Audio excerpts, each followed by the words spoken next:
girl, I remember thinking that, kind of dreaming and of how my life was going to be when I grew up and got married and had my own children, and what that would look like. I had this idea naively that, I had it all covered, and that I was going to do better than my parents.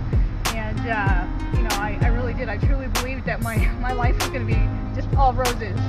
And, sitting in the doctor's office and with my son, and the doctor was telling me, I'm sorry, there's nothing we can do.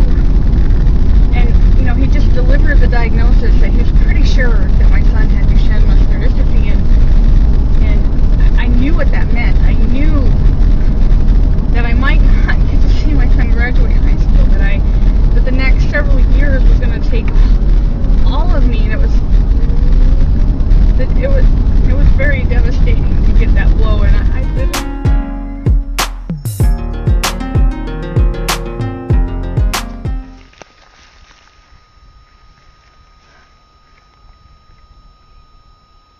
So after laying a week in fetal position, I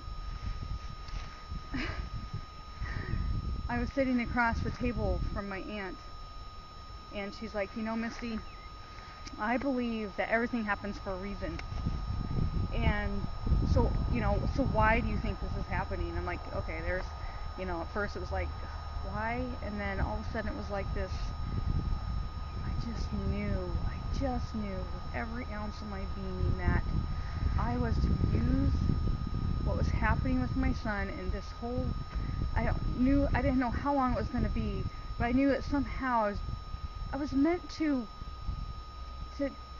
help other people with this tragedy that I've been given, kind of floundering around, not really going any one direction, and trying to find myself, I guess, and so it was just, I had no idea how I was going to do what I was meant to do, but I know I spent the next several years looking for it.